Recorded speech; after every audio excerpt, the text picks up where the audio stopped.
की बूंदें पत्तों की गोद में आसमां से कूदे, अंगड़ाई ले फिर करवट बदल कर, नाजुक से मोती हंस दे फिसल कर, खो न जाए ये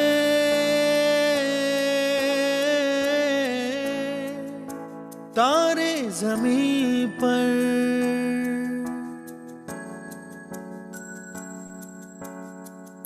ये तो है सर्दी में धूप की किरणें, उतरे जो आंगन को सुनहरा सा करने, मन के अंधेरों को रोशन सा कर दे, ठिठुरती हथेली की रंगत बदल दे, खो न जाए ये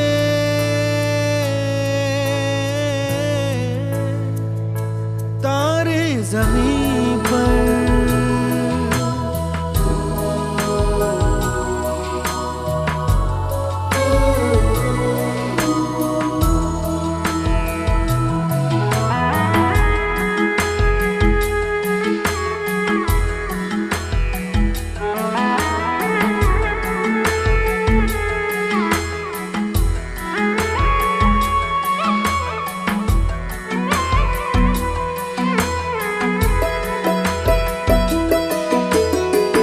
जैसे आँखों की डिबिया में निंदिया, और निंदिया में मीठा सा सपना, और सपने में मिल जाए फरिश्ता सा कोई।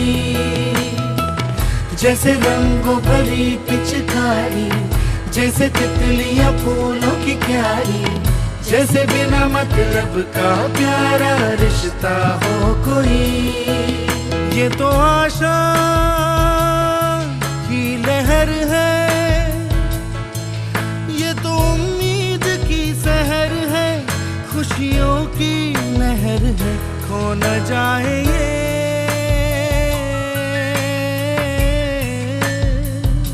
तारे ज़मीं पर।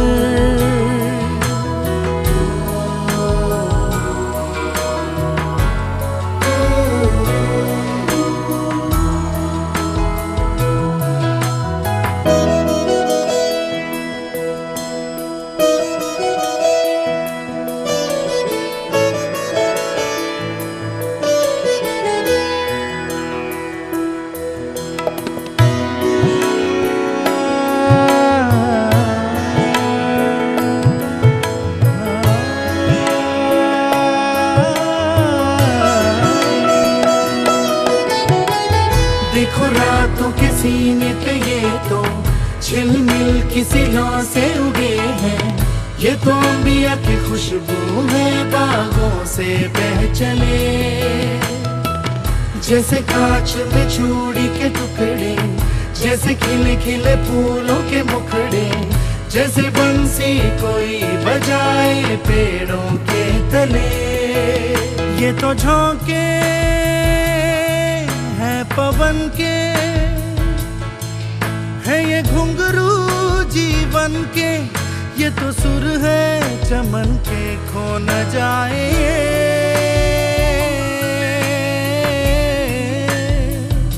तारे ज़मीं पर।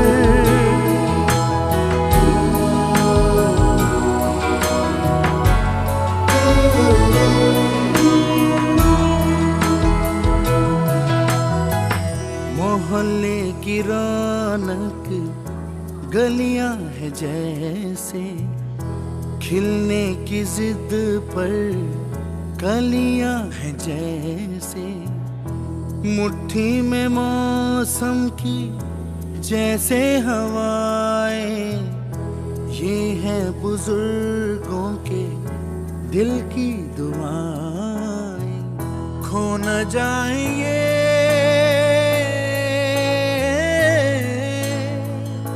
तारे ज़मीं पर।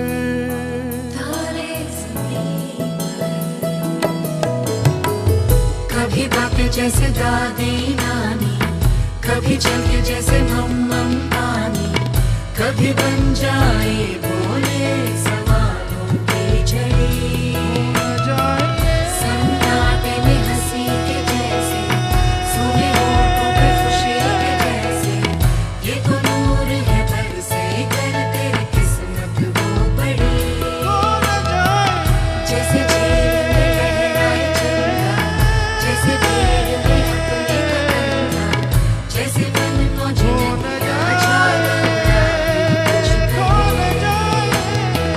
जैसे बैठे बैठे मीठी सी छपकी, जैसे प्यारी मीठी सी धमकी, जैसे कानों में सरगम हरदम बजती रहे। खो न जाए, खो न जाए, खो न जाए, खो न जाए।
Yogesh, are we the only ones?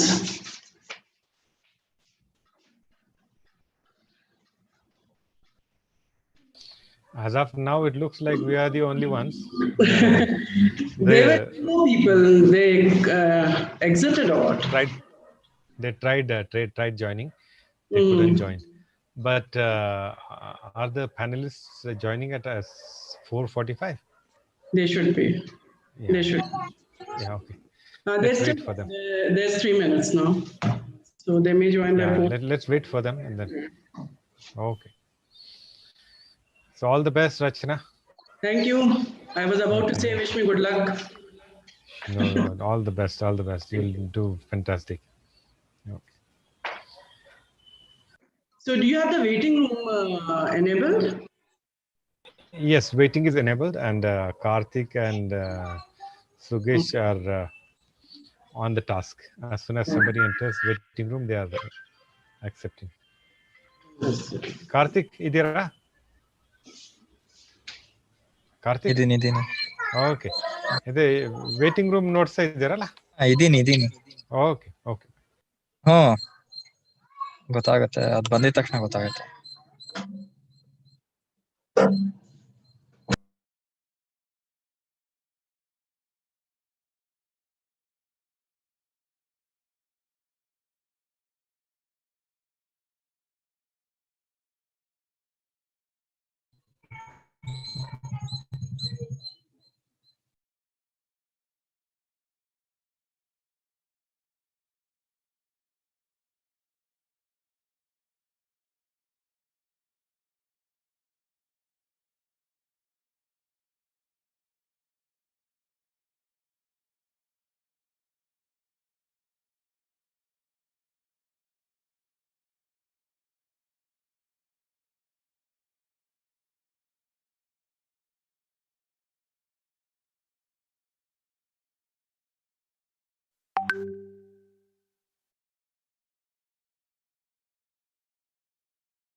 Good evening, Mr. Rohit Kumar. Rachna here. You can't be heard. We just want to check your audio. Could you unmute? Yeah, I think you unmuted. Hi, Rachna. Hi. So we just want to check the audio. So that's fine. And the video is also good.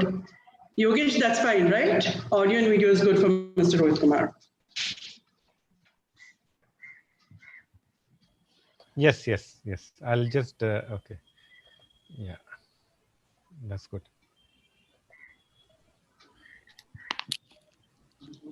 So, Yeah, Mr. Kumar, you audio are and based audio. out of Mumbai, right? Correct. Yes. Okay, nice. That's good. You are in Bangalore, right? Yeah, we are in Bangalore, and the Baha'i Community of Bengaluru is organizing today's webinar.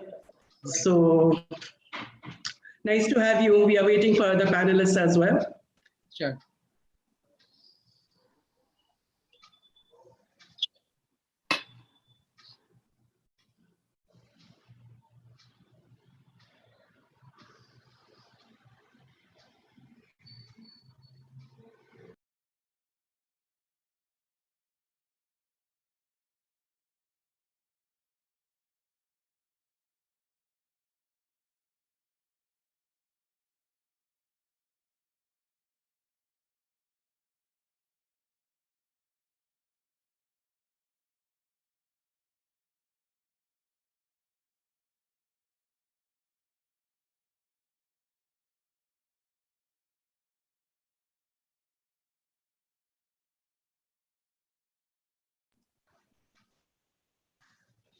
Welcome, Ravi. Could you please check the audio and video? Hi. Yeah. Good evening, ma'am. Thank you so much. Yeah, video is good, and let me turn on We mic. can't see you, Ravi. ಮುಖ ತೋರಿಸಿ Ravi sir. Yeah. So video is fine, and if you speak something, we can check out the audio as well. Yeah. Good evening, everybody. Hope you can all hear me. Yeah, we have another panelist, Mr. Rohit Kumar, with us, and we are waiting for Mrs. Lata Rao and other participants as well for the webinar. So audio and video seems to be fine for Ravi as well, Yogesh, isn't it?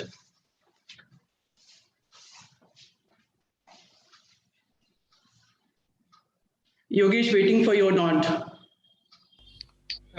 Yes. Okay. Ravi is fine. Rohit, both are fine. Yeah. Yeah, fine, good.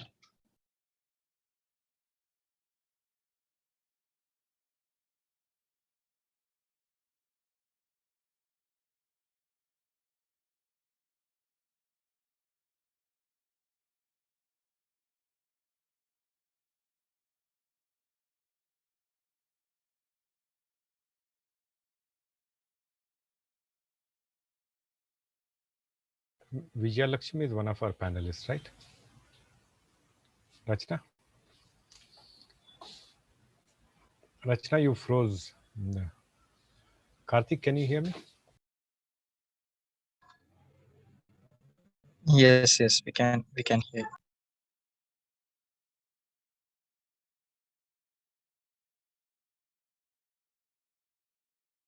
Karthik, any new panelist joins, please click ask to unmute. I think Vijaya Lakshmi has joined. Okay.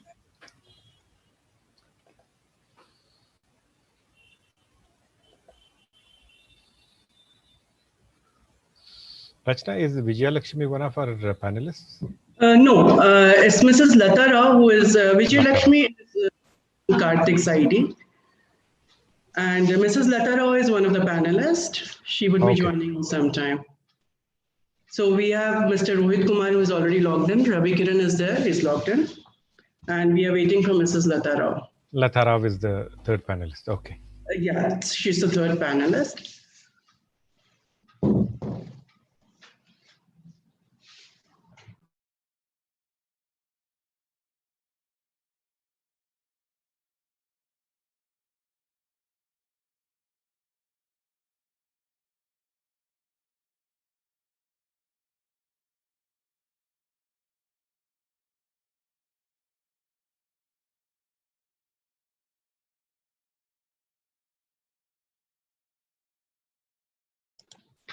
Yogesh, after Mrs. Lata Rao joins in and around 5:55 or so, we'll play the video again. Sure. We'll wait for Mrs. Lata Rao to join. Sure. And then play the video. I'm ready on your signal.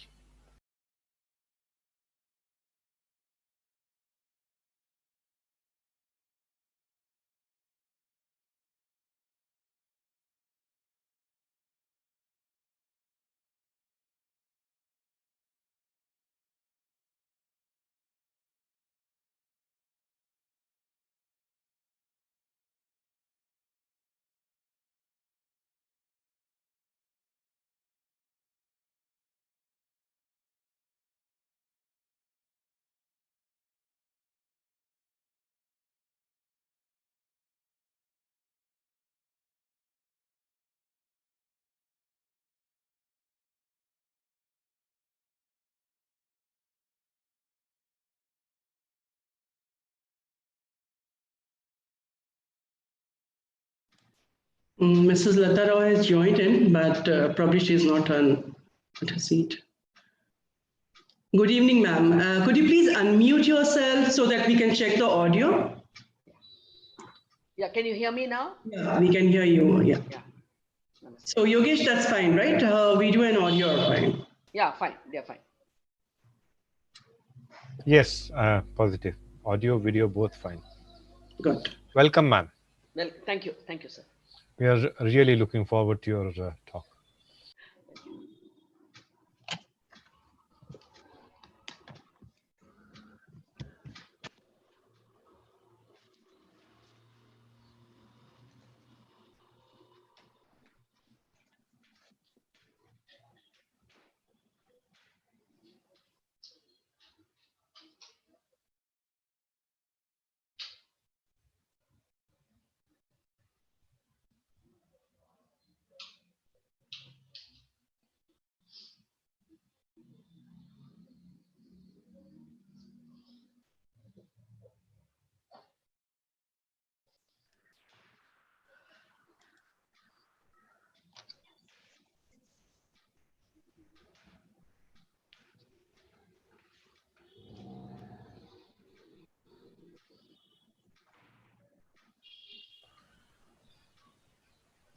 May I start the video, Rachna?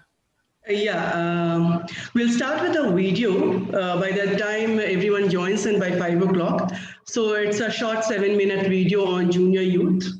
It's been picturized on people who are doing, on these junior youth. So we'll be having this video played by Yogesh, and we'll start off with a formal program at by 5 or 2 past 5. So Yogesh, please go ahead.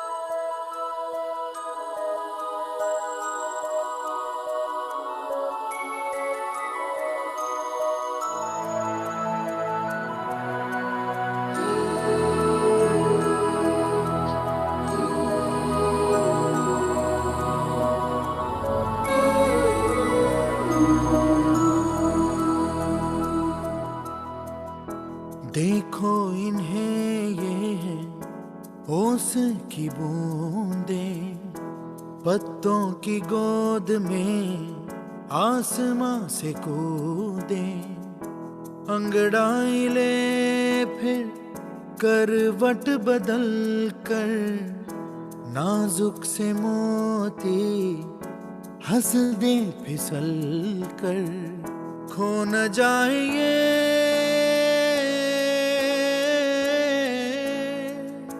तारे ज़मीं पर।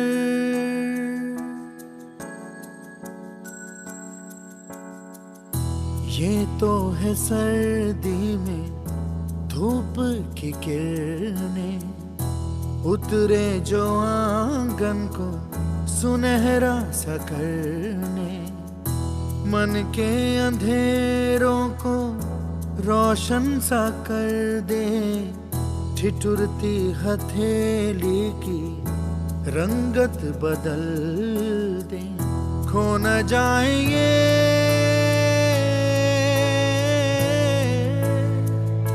तारे ज़मीं पर।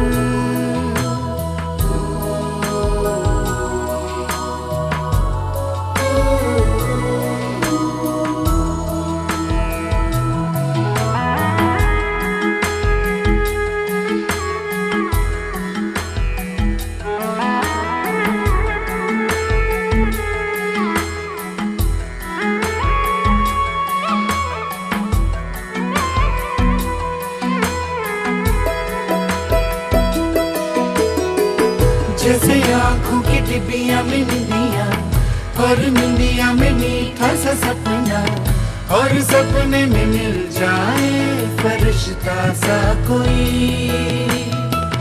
जैसे रंगों भरी पिचकारी, जैसे तितलियां फूलों की क्यारी, जैसे बिना मतलब का प्यारा रिश्ता हो कोई।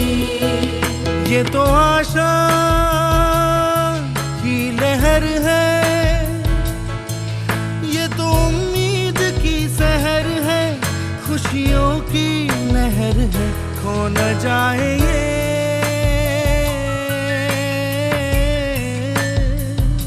तारे ज़मीं पर।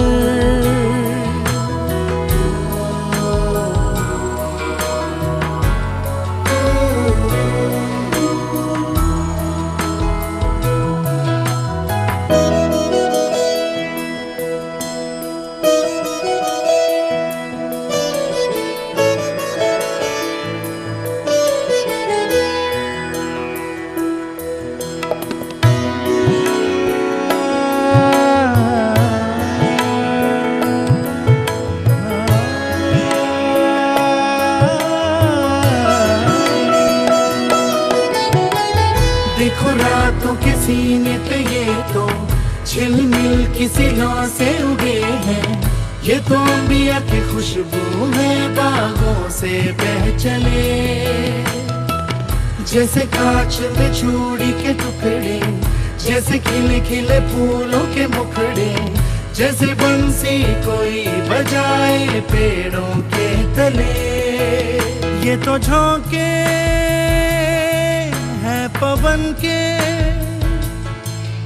ये घुंघरू जीवन के, ये तो सुर है चमन के, खो न जाए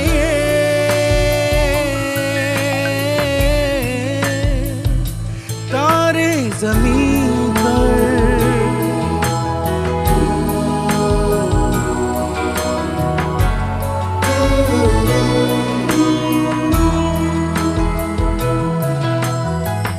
मोहल्ले की रौनक गलियां है जैसे, खिलने की जिद पर कलियां है जैसे, मुट्ठी में मौसम की जैसे हवाएं, ये है बुजुर्गों के दिल की दुआएं, खो न जाए ये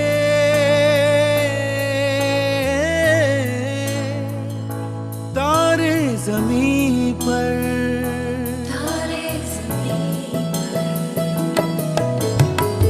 कभी बातें जैसे दादी नानी, कभी चलके जैसे मम्मम पानी, कभी बन जाए बोले सवालों की झड़ी,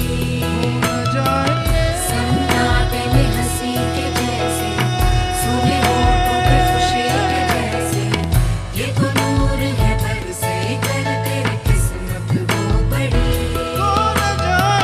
जैसे झील में लहराए चंदा, जैसे भीड़ में अपनी कदम, जैसे प्यार की धीमी सी धड़कन, जैसे कानों में सरगम हरदम बजती रहे। खो न जाए, खो न जाए, खो न जाए,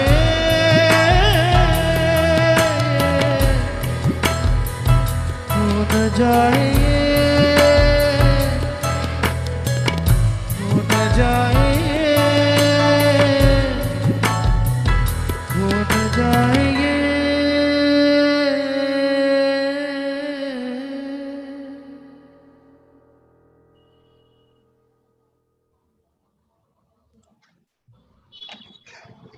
A very warm welcome to one and all. Good evening, and we are delighted to have you amongst us for today's webinar. Our gratitude to our dear panelists who are experts in their field, who have taken out time, their valuable time to be with us and share their experience and knowledge with us. So welcome Mrs. Lata Rao, Mr. Ravi Kiran, and Mr. Rohit Kumar. A hearty welcome to all of you and all our participants who have joined today for the webinar.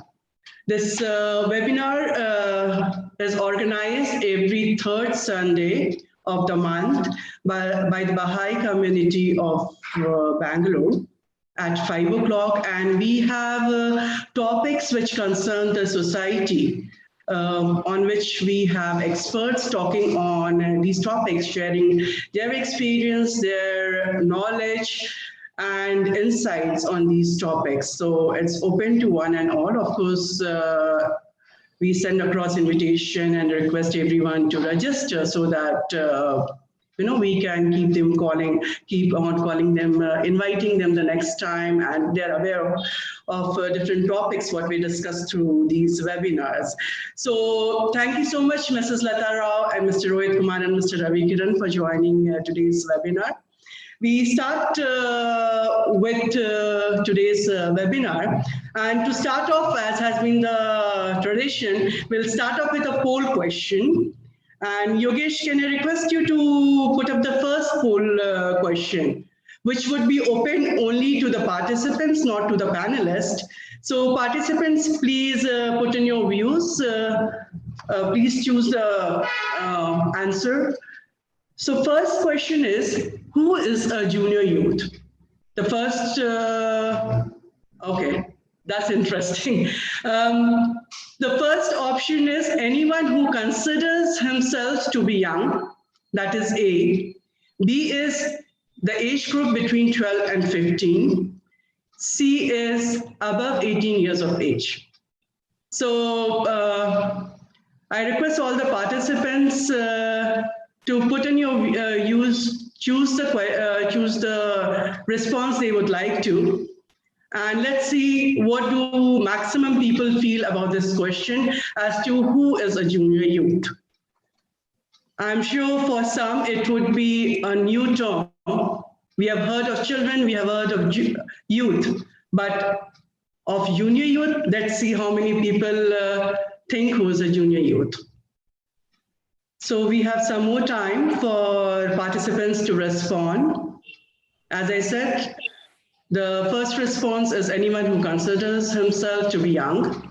Second is age group of 12 to 15. Third one is anyone above the 18 years of age. And I request all the participants to please participate in this poll.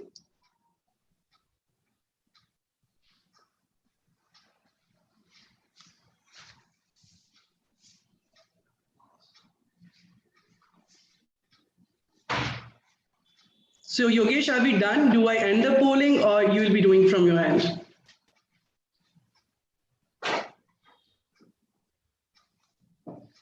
Okay, so that's the result. That's what maximum people feel. 91% of the participants feel that the age group between 12 to 15 years are those who are junior youth.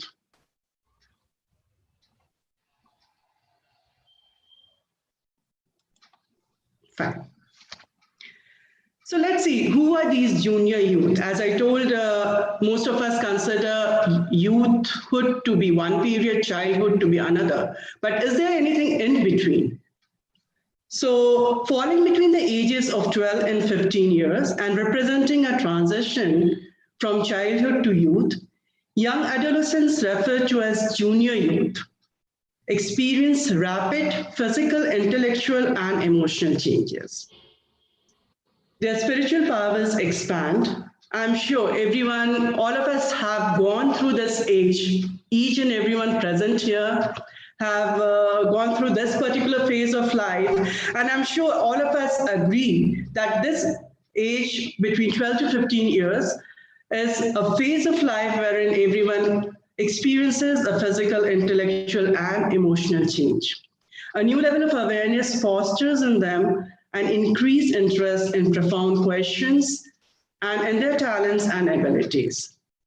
During this short and critical 3-year period, ideas about the individual and society that may very well shape the rest of their lives are formed. However, delight at these new power is often combined with feelings of worry, confusion, doubt, and contradictions in behavior. Directing their new abilities to a selfless service to humanity is therefore needed at this stage. Two factors require particularly careful thought in this regard. The first one being the effect of negative social forces on many communities, which has led to spread of various social ills that have great influence on how young people view themselves and society. And second one, junior youth are heavily affected by the behavior of adults towards them. So no matter how much we preach, ultimately what they see is happening around us is something which is going to affect. Of course, we'll be having our panelists sharing their views on this very important topic. Stressing the effect of negative social forces on junior youth does not imply that young people are basically fragile. They can, with help of the family and society, face these forces. They can develop the powers of the soul and mind that not only enable them to transcend such challenges, but also make them contributors to building a new society. So having said that, do we really need to empower junior youth? Is there a requirement? Of course, we'll listen to all that from our esteemed panelists. And I wish to invite our very first panelist, Mrs. Lata Rao, and we are very fortunate to have you today, ma'am. We know you're very busy and you are an acclaimed figure in your field. We have heard from your students and really delighted to have you today. Thank you so much for accepting our request to speak on this very important topic. And it makes a lot of difference when people speak who have worked in this field rather than giving theoretical knowledge. So I'll give a brief about Mrs. Lata Rao. And what I have read about her is she's really passionate about, working with individuals of different ages. So I'll just go through it. She has 3 decades of interacting with children. And what the world terms as alternative education is something which she's an expert in. And she says that that's the only way approach she is aware of, which is Montessori pattern. She began her career as a Montessori adult in Long Island, United States, where she learned to teach a child is to touch a soul forever, a feeling that has stayed with her through the years. Doing the Montessori elementary course increased her awe for the method. Head Start is where she discovered her passion for observation, assessment techniques, and report writing. She had the opportunity to explore the psychology of education at the Valley School. When she came back to IMC to train for directorship under Meenakshi ma'am, it was like, she says it was like homecoming. And by the way she has mentioned, it seems she's really passionate about what she does. So it will be wonderful to listen to her.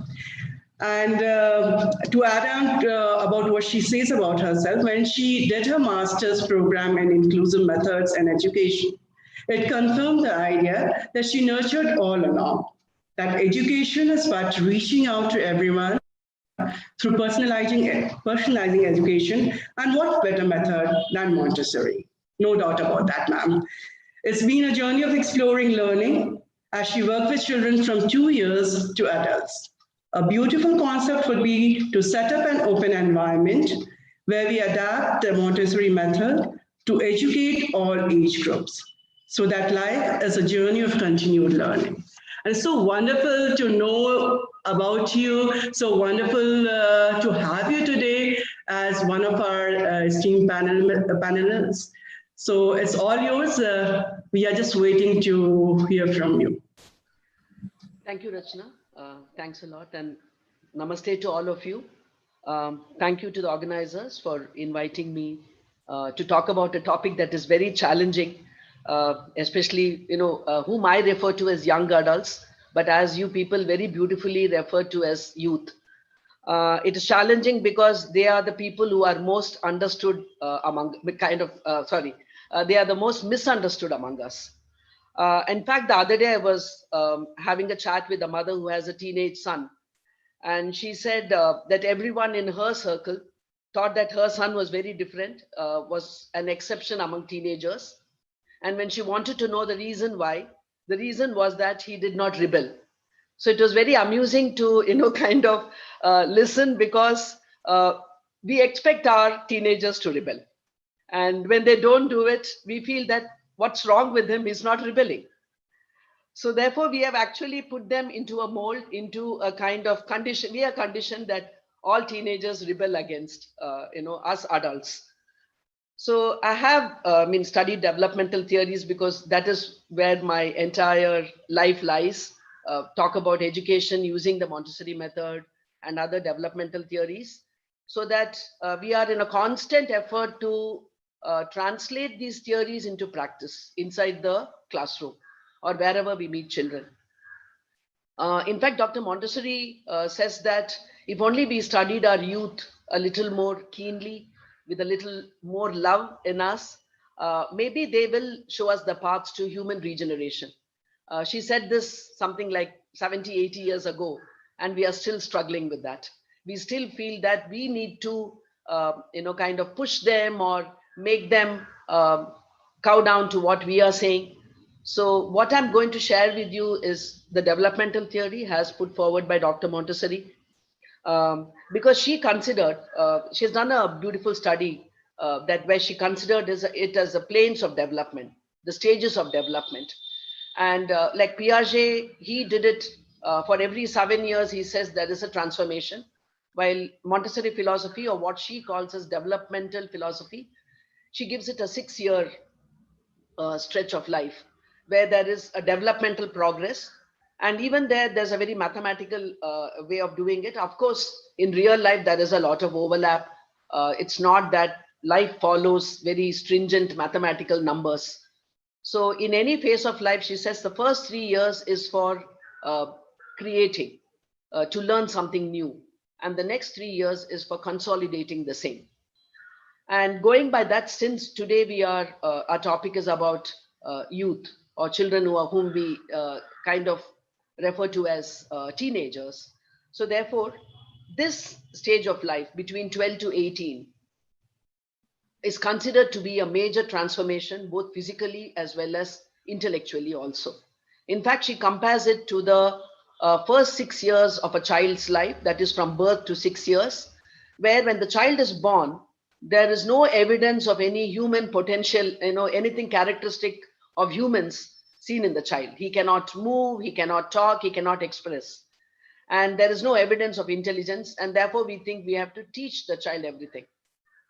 So she says there's a dramatic change within 2 years. A child was born with no capabilities within the first 2 years, especially because now I am concerned with that age group. They come to us with the language, with a personality. And she says this is the same transformation that we see in the later years. So she's divided between birth to 6, and then 6 to 12. She says there's a lot of consolidation. These are the children whom we see are very calm, who are very intellectual.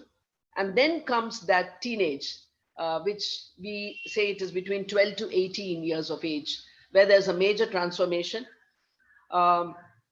In fact, to compare the first 6 years and the age between 12 to 18, when the child is developing his faculties, human faculties of speech and movement, the child is not conscious about it. But interestingly, when the child is between the ages of 12 to 18, they're completely conscious of the development they are going through, both physically as well as mentally. And unfortunately, because of the changes in the body, many of our young youth are very, very embarrassed. They're embarrassed about their physical changes, their hormonal changes, their kind of attraction towards opposite gender, because the community or the society we live in looks down upon all of this, which is very natural for children. In fact, they need guidance at that age instead of being condemned for what happens naturally. We need to explore the entire change along with the child. And that is the time when they are very much misunderstood. In fact, Dr. Montessori says that we have to open up opportunities for them to work with their hands. But unfortunately, the way the society is now, all the attention is towards the head. That is, you have to be intellectually bright. You have to get good marks. And then there's an average. Literally, our children are struggling with achieving marks, and all for the ambition of someone else who are adults around them. And these are the children who need to work with their hand, their heart, and their head. So the hand is where, in fact, Dr. Montessori calls them as the land children or earth children, where they have to live in communities together. The age group lives together, and they do their own agriculture. They work on the land. They produce their own crops. They do their own cooking. In fact, they also go out into the market and sell their produce, because this is the age when they want to be economically independent, which is very much a very deep urge. They want to, kind of understand what is this money, what is the value of money, and then how to spend it, how it comes and how it goes. And what we do is we give them a pocket money and think that that is what they need. And we not only give them a pocket money, we also want to know how they spend it. So therefore, that need for economic independence, it is not completely satisfied. So when we say the head, the hand, and the heart, the hand is for working. They need to work with the hands to understand how early man came upon civilization. Because agriculture was a turning point in the entire, if you look at the civilization, the growth, the most pivotal point was when we understood what is agriculture and we started settling down. Otherwise, all of us were nomads. And then comes the heart, where, in fact, she used a word called as valorization. That is, being able to find where I fit into this society, which people talk about all the time about these are the problems. There are like revolutions going on. There are people are constantly talking about how life is not what they expect to be. They want to know this adult world into which they will enter maybe in another 3 or 4 years. So there's a constant need to explore it. And unfortunately, parallelly, a lot of people who have done research on the teenage mind, they say that a lot of synapses and nerves are coming together. A lot of understanding is happening, a lot of reasoning is happening, and therefore they may not come across as very intellectual people. That is because the energy is going into trying to find out who am I? What is my role in this society? And therefore, that is where the heart comes in, where they feel sympathetic, they feel empathetic, they want to contribute majorly to the world around them. And then comes the head, which is, of course, the intellect. Like I said, there's a lot of research being done that the nerves are getting connected. There's a lot of synapses happening. So therefore, the energy goes in trying to understand the world around them. So if we see children between 6 to 12, they learn very fast. Their interest is to learn so much about the world around them very naturally. While these children are trying to sort out in their minds, they have a feeling, they feel bad, they feel empathetic, they feel, like we are talking about an ideal situation, and then they see the imperfections in the world, and then they're trying to make a relation between this. How come you're talking about something so ideal about a family, about the world, and all I see in the outside world is imperfection? And they're trying to make sense out of this. And in this confusion, we add more to them, to their confusion, because we are only, as adults, our only one-track mind is that they get good marks, in their exams. That's all we want out of them. And therefore, Dr. Montessori says, can we remove exams from education? I mean, I would like to read this to you before I finish. I think, Rachana, I'll have to stop here and hand over to the next panelist. No, you still have time. So please go ahead. Please don't break the flow. It's lovely listening to you. Okay. No, you'll have to tell me, otherwise I can just go on. Yeah. I would like to read this, like Maria Montessori's, her vision for the future. She said, my vision of the future is no longer of people taking exams and proceeding on that certification from the secondary school to the university, but of individuals passing from one stage of independence to a higher by means of their own activity, through their own effort of will, which constitutes the inner evolution of the individual. In fact, to make it simple, it is said that literally every stage of development is like a rebirth of the individual. So if the birth to 6 is where children or babies say that, help me to do anything, the work of the hand by myself. The child between 6 to 12 says, help me to think myself. They're able to gather information. Now they want help to think. And they want to think, they have their own way of looking at the world, like this is fair, this is not just. How come, you can have soda and I cannot have.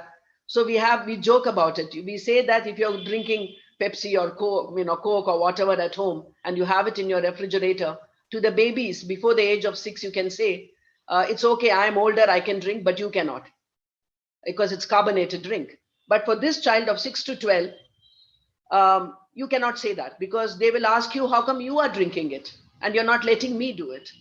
So you cannot keep any soda at home. You cannot keep any carbonated drink at home for the child between 6 to 12, because they will question you, how is it okay for you and not okay for me? And therefore, this child who grows to become the 12 to 18, he says, help me to find myself. And we are pushing them towards exams all the time. And then comes, the child beyond that, who says that, help me to support myself. That is above the age of 18, when they go out into the adult world and they say, will you help me? I want to be independent economically. Will you help me support myself? So I think I've started off the discussion. I'll hand over to the others.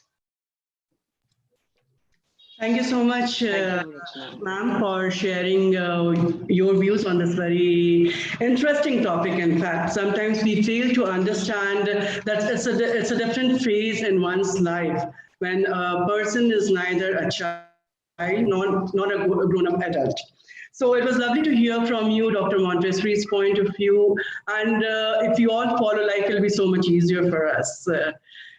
So it was lovely. It was really nice understanding different stages of a child's development and how children are different from the age of 6 to 10 and how they are different from 12 to 18. And how we as the support group, the family, the community should help a person understand.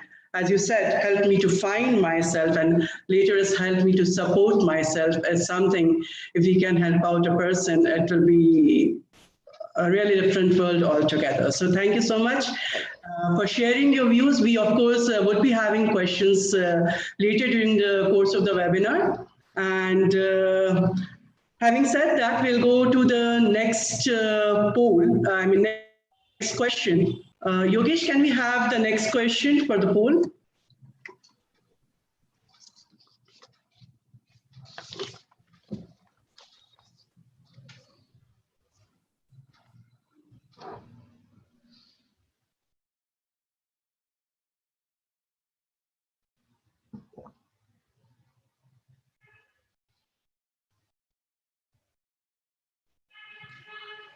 So the next poll question is, popular views regarding this age, that is the age of junior youth, which we have understood by now is between 12 to 15, or as Mrs. Lata Rao just said, 12 to 18. Popular views regarding this age, the first option is full of confusion and crisis. Second is rebellious. Third is aimless. And the fourth is all of the above. So what are the popular views? What is the popular view what people have about this particular age? Is it full of confusion and crisis? When we look upon a junior youth, do we find them full of confusion and crisis? Do we find them rebellious? Do we find them aimless? Or we find them, all, a package of all? That's not a good way, not a good way to say, but request all the participants to put in their response, and let's see what does the majority say. Majority think about this particular age. What are their views?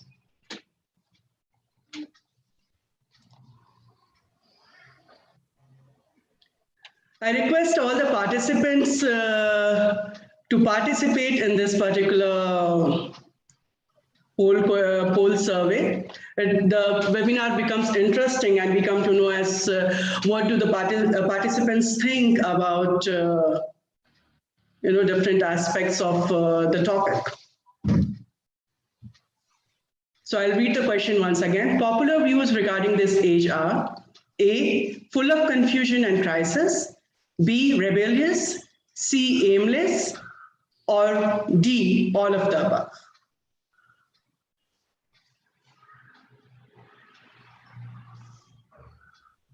Okay, so the poll is over, and 54% of the participants today feel that is all of the above, that is full of confusion and crisis, rebellious and aimless. Though 38% do feel that they are just full of confusion and crisis. So this is the popular view what people have about this particular age. So thank you all for putting in your response and making it interesting.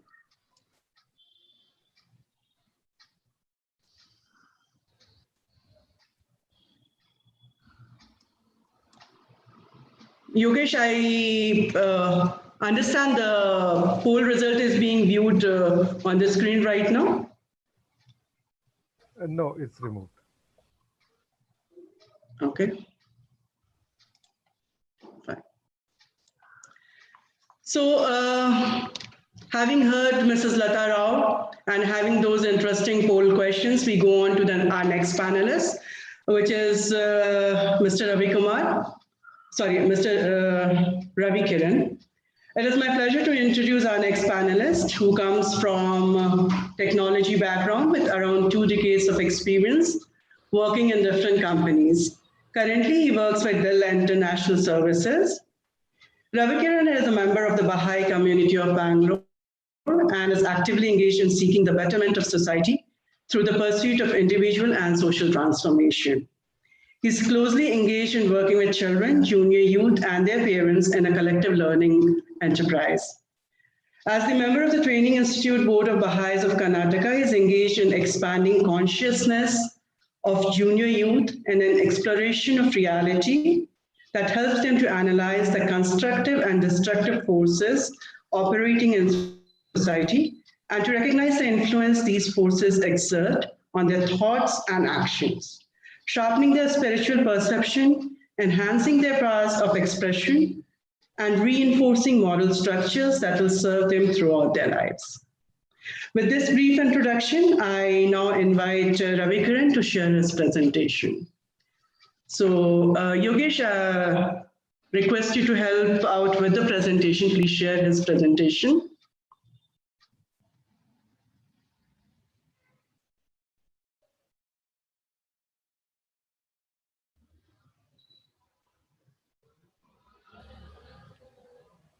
Ravi, you can see the screen, right?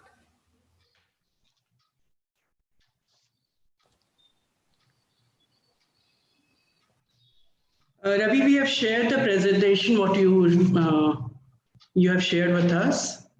Please unmute yourself and we are waiting to hear you.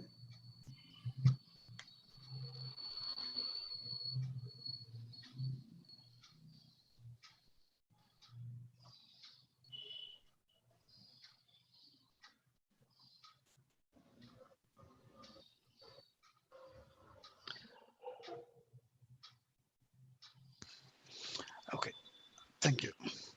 So I was unable to unmute myself. Thank you. Sorry for that. No problem. We were just waiting. What happened? You are not able to hear your talk. So please go ahead, and we are waiting to hear from you as to how you have been helping out this particular age group. It's all yours. Thank you so much, Mrs. Rachana, and that was a wonderful introduction. I thank you once again. And good evening, everyone. Good evening, our esteemed panelist, Mrs. Lata Rao, Mr. Rohit Kumar, and good evening to the organizers and the audience. At the very outset, I would like to congratulate the local spiritual assembly and the organizers for choosing such an important and relevant topic for today's discussion. And I also saw that somebody has put that in the chat box as well, that this is the need of the hour as well. So I thank the local spiritual assembly of Bangalore for that. It was indeed a privilege to hear Mrs. Lata Rao about what is her views about the age group of especially between like 12 to 18. And particularly, I would like to re-emphasize on what she said about economic independence for the youth, and every stage of development is rebirth of the child. So that was really very informative, and rightly I agree with those points. Thank you so much. So this is a brief presentation that I have prepared on what is the junior youth program about, and what are the traits, and what are the challenges a junior youth will face. So empowering basically is a simple term to make someone to stand up for themselves. It is to make someone aware of how things work. Now, some can do it with the help, and some cannot do it, or some need help.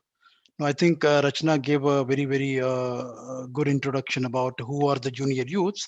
But since we are talking about empowering the junior youths, I would still like to take you through about this topic of who are the junior youths, and what are the transformation that happens within them, and how as a community we can help them to face those challenges. So before we get into see on how to empower the junior youths, let us see who the junior youths are. As we all know, youth have many wonderful powers, and regardless of their social situation, these young people aspire for a spiritual and intellectual growth, and they can very well contribute to the fortunes and development of the entire humanity. So it is important to channelize their capabilities and put a solid foundation for them when they are at the age of junior youth. Yogesh, if you can go to the next slide, would be helpful.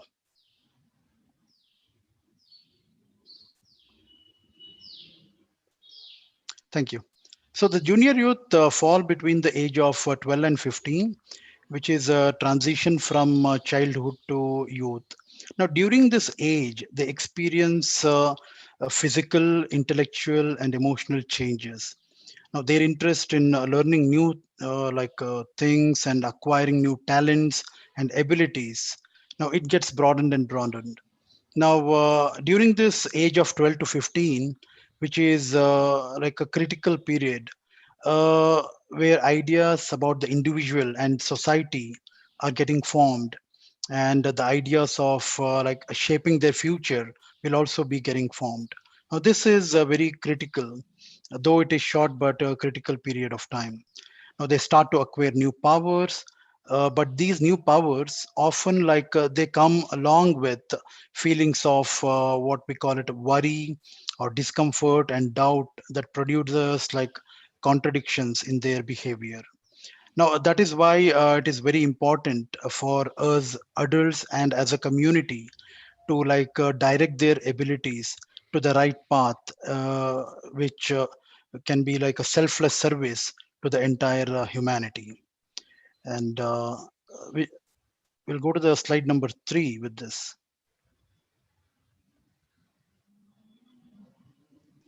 Now, as Rachana rightly said in the beginning, right, there are some factors that will affect the junior youth.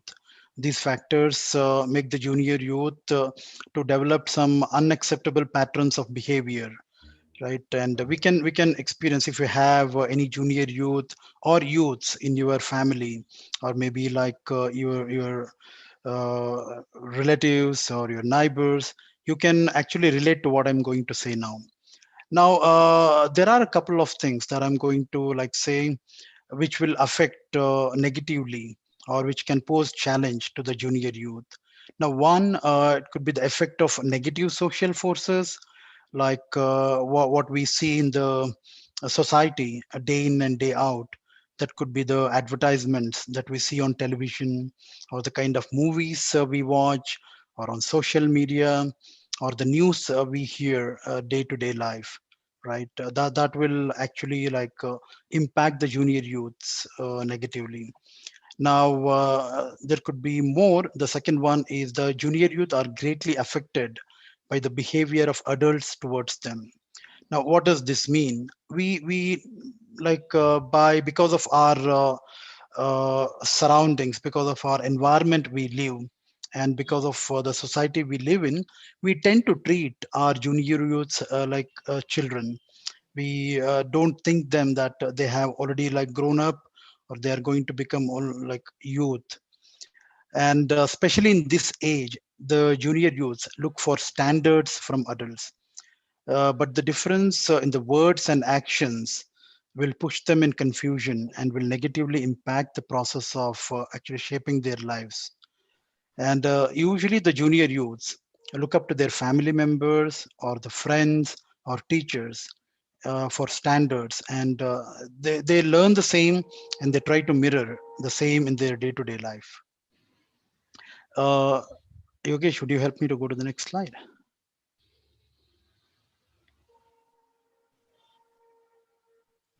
Thank you.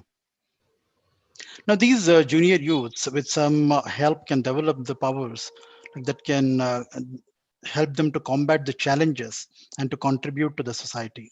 Now, as a member of the Baha'i community, I'm involved in a series of educational activities. There are programs for children from age 5 to 11, There are programs for junior youth aging from 12 to 15 and programs for adults as well. Now, these programs are specifically designed to cater to those specific age group of people. Like since we are talking about the junior youth, we get into like the curriculum, or we get into the program for the junior youth, which is called a Junior Youth Spiritual Empowerment Program. Now, this program is open to all young people aged between like 12 and 15, and for any background. Now, the curriculum that we use in this program, that includes universal moral concepts, like common to all faith and traditions that is existing in the world today. Now, the curriculum includes like the concepts such as truthfulness, unity, justice, cooperation, service to humanity, and relying on God for guidance and assistance. Now, these are the concepts that are included in the curriculum. Now, these junior youths, apart from learning these subjects, they will also decide on the service activities as a group. Now, acts of service, right, that the junior youth decide, that depends on the village or the neighborhood where they live, and what is the need of that specific village or the neighborhood. Now, these classes, junior youth program, are being conducted across the world in different cities and villages. Now, some service activities which these junior youth groups undertake includes like cleaning a local park, or planting the trees and flowers, or helping an orphanage, or visiting the elderly, or helping the poor. Like these are some of the activities, service activities these junior youth undertake. Now, one more very unique feature of this junior youth program is that there is no concept of teacher in this. Now, every group is assisted by an older youth who is called an animator. Now, the animator will be like a true friend for these junior youths, who will assist them in the development of their capacities. Now, usually what happens, what we have seen at this age of 12 to 15, these junior youths will have a lot of questions, and they want to like explore so many things, as Mrs. Rao just said. In this age, right, they will look forward for a person who can help them to like create an environment where they can open up without any like a fear of being ridiculed, right, where he or she can express their feelings. Now, the animator is a trained, unpaid mentor who treats the junior youths like not as a children, but as a friend who is equal to him. Now, that's a unique feature, and that person who helps these junior youths is called an animator. Yogesh, if you could help me go to the last slide. All right. So, as I said, we have a built curriculum. This curriculum includes a series of books specially designed for the development of the junior youths. Now, the first category, like you can see the names of all the books which we have in the curriculum. Now, in this, the first category of books that address mathematical concepts and social issues, and the remaining prepare the junior youths to approach the investigation of social and spiritual reality in a scientific manner, which is the need of the hour. And in addition to this, they'll also develop language skills and power of expression. Now, these are the books: Breezes of Confirmation, Glimmerings of Hope, Thinking About Numbers, which has curriculum built in about mathematics as well, and Walking the Straight Path, Learning About Excellence, Observation and Insight, The Human Temple, and Drawing on the Power of the Word. Now, these are some of the books that we use in the curriculum of the Junior Youth Program. Now, with this, I would like to end my presentation by quoting a verse from the Baha'i writings. Now, the Baha'i writing says, regard man as a mine rich in gems of inestimable value. Education can alone cause it to reveal its treasures and enable mankind to benefit therefrom. Now, what does this mean? As we all know, like every human being has been created with a lot of like goodness and good virtues and capacities hidden within himself. But a true education at the right age alone can like help him to bring his capacities, the virtues within him, and because of that, the entire humanity, the entire world can be benefited. With this, I would end my presentation, and thank you once again for giving me the opportunity to participate in this elevated discussion. And I believe this is the most important topic on empowering the junior youth, which is the need of the hour. Thank you so much. Thank you so much, Ravi, for sharing your views on junior youth and what the Baha'i community is doing to empower junior youth. And also, you touched upon different aspects, different topics, like what is required is for the junior youth is to channelize their capacity. This is an age wherein junior youth, that particular age group of people, are full of capacity. We need to channelize, as adults, we need to channelize their capacity. And another very important and interesting thing is that they look for standards. Junior youth look for standards. They look for role models. If you see people between the age group of 12 and 15, they are not the ones who are interested in being preached, told something to do in a certain way, but they immediately follow whom they like, who are around them, whom they like, they imitate. So what they're looking for are role models. They're looking for standards, and that is how we need to deal with this particular age group. So thank you once again, Ravi, for sharing with us your views on and also information on as to what the Baha'i Community of Bangalore is doing for this particular age. Thank you so much. So with this, we go on to the next poll question. Yogesh, can we have the next question, please, for the audience?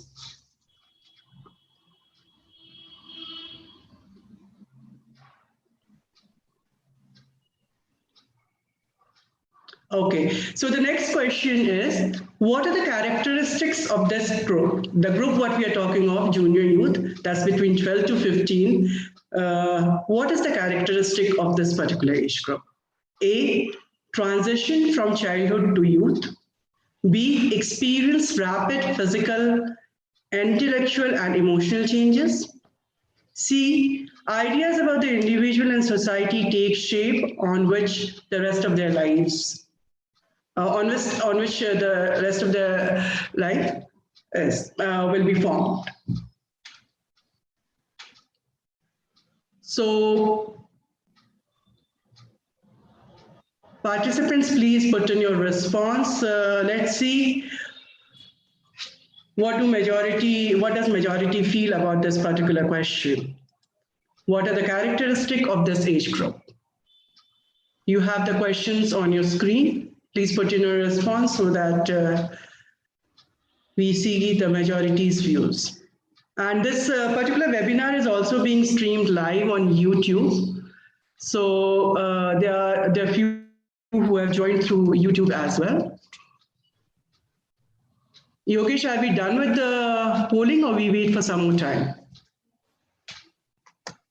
We wait a few more seconds. Fine. So as you can see on your screen, the question is, what are the characteristics of this age group? A, transition from childhood to youth. B, experience rapid physical, intellectual, and emotional changes. C, ideas about the individual and society take shape on which the rest of their lives depend.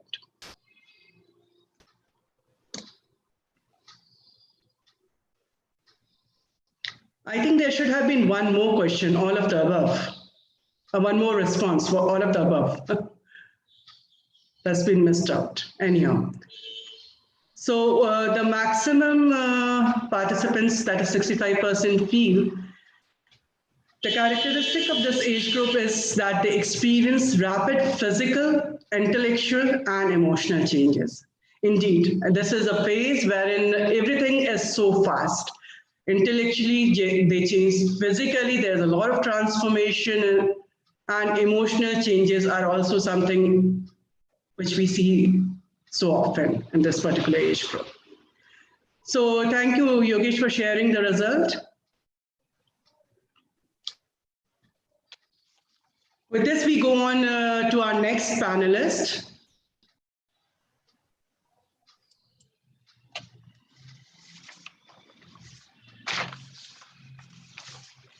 Which is Mr. Rohit Kumar. Lovely to have you here this evening for the webinar, Mr. Rohit Kumar.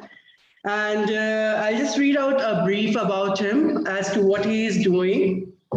Rohit Kumar, through his work and education, has come to believe that schools are places for an enriching socio-cultural dialogue that can empower or subvert its pupils, depending upon how the school is imagined, designed, and brought into action. That's a lovely statement, Mr. Kumar.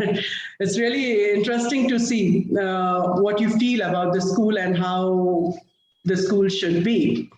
Rohit holds a master's in education from Tata Institute of Social Sciences, Mumbai, and a master's in software systems from the Sumaya Institute of Management Studies and Research. However, he thinks his most important learning comes from having worked with students and educators for over 12 years. Currently, Rohit works as the CEO at Apni Shala Foundation, which is based out of Mumbai, where he co-leads strategy, partnership, and advancement for the organization along with his co-directors. He also works with the National SEED project as a consulting staff, where he co-facilitates diversity workshops for educators. At Apni Shala, they build social emotional learning competencies in individuals for harmonious coexistence. Social and emotional learning is the process through which children and junior youth acquire and effectively apply the knowledge, attitudes, and skills necessary to understand and manage emotions, set and achieve positive goals, feel and show empathy for others, establish and maintain positive relationships, and make responsible decisions. So it's really wonderful to know, Mr. Kumar, what a lovely work you're doing for this particular age group. And interesting to see that there are so many people working for this particular age group. And good to be connected. Great to have you today in the panel discussion today and hear your views as what do you have to say and what has been your contribution. And it's an opportunity for us to learn from you as well today. So over to you, Mr. Kumar. Thank you so much, Ashna. It was just lovely to listen to Mrs. Rao as well as Mr. Kiran and their views. Am I audible? Yeah, you're audible. Very much clear. Thank yeah. And Rashna, if I have your permission, may I request the audience to switch on their videos if they can, if that's okay for them? Or it's just lovely to see people when I'm interacting, because otherwise it looks like I'm speaking to a blank screen. Yogesh, is there a possibility for participants to put on their camera? Yes, participants can turn on their videos. Okay, great. They have muted all audios, but they can turn on their videos. Okay. Anyone who is comfortable can open their videos. It just feels more connected to see all of you who I'm speaking to. Sure. And who is in the audience. I think that is very, very important. And I can see some young people. I can see adults. I can feel like there may be some of the grandparents. So if you are a parent of a child or a young adult or a junior youth, do a thumbs up on your screen. You will see there's a reaction button in the bottom. If you're a parent, do a thumbs up. If you are a teacher, do a clap. And if you are a young person yourself, then do a heart. So I see some parents in the audience. I see some teachers, and I see young people as well. All right, that's really good to see that there's a mix of people here. Mrs. Rao and Mr. Kiran really beautifully laid down for us that what does it really mean to understand cognitively, what does junior youth mean, right? What I'm going to invite all of us to do, to go to our heart. What Mrs. Rao was talking about, the balance of head, heart, and hand. Let's go to our heart, yeah? I'm going to do, even before I say anything, I invite all of us to do a very small reflection exercise. To do this, you don't have to do much. You can just straighten up your body, take some stretch. You've been listening for a very long time, right? Trying to understand this, like there's a puzzle around junior youth. We're trying to figure it out, right? So let's stretch up a bit. And when you are ready, if you can close your eyes, do close your eyes. If you don't feel comfortable closing your eyes, you can just look down. Yeah? Are you with me? Give me a thumbs up so that I know you are with me. You can also do a thumbs up on your screen if you understood what I said. Awesome. So if you're ready, close your eyes.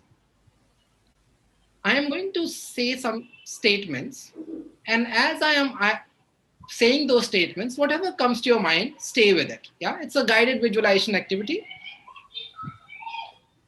If you are an adult, slowly travel back in time to when you were, say, early adult, like 18, 19.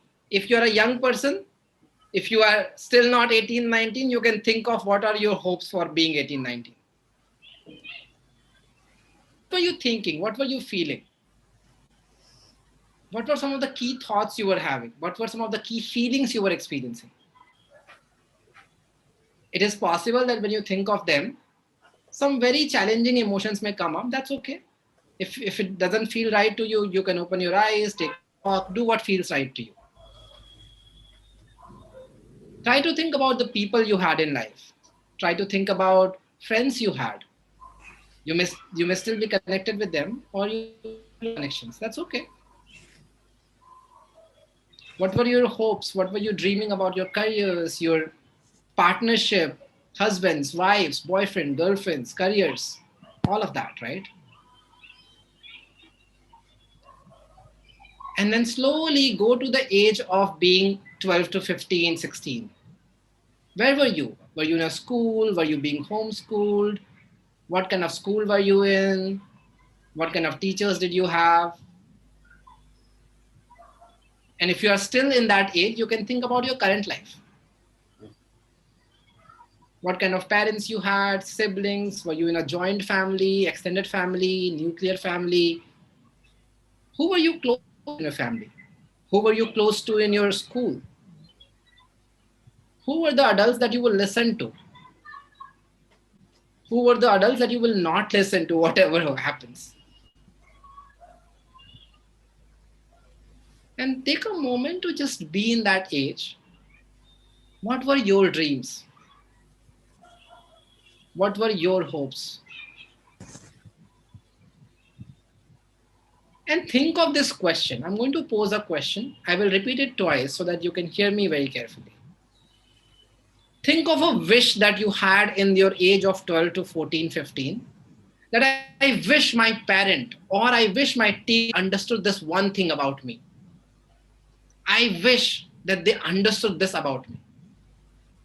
What was that one thing? It could be a big thing, it could be a small thing, it could be anything that you felt that, Arey yaar, just understand me.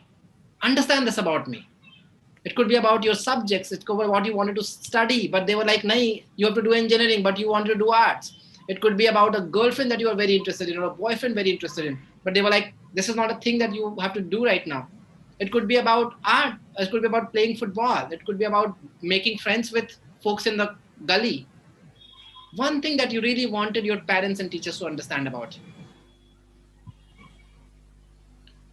And stay with that feeling. What did it feel like for you to not feeling understood or not being understood by an adult? Especially the adults who are giving care to you, your teachers, your parents, your elders in the house.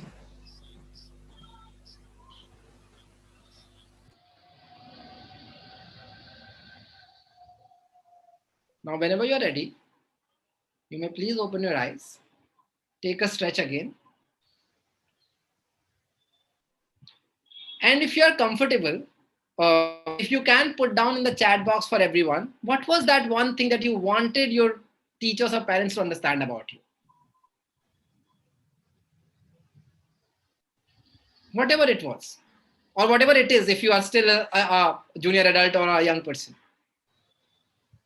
What were those things that you wanted the adults to understand about you?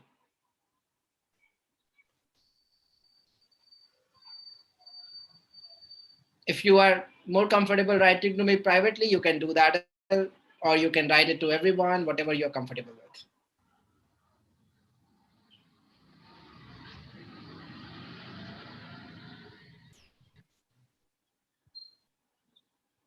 I'm going to wait for a couple of seconds. I know it may take some time to formulate how I want to say what I want to say.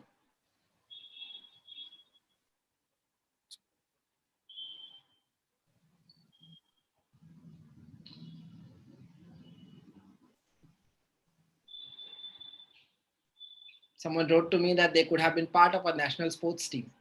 And I wish their parents or teachers understood that about them. Provided opportunity to use my talent. Someone was lucky to have felt quite understood, which is amazing, right?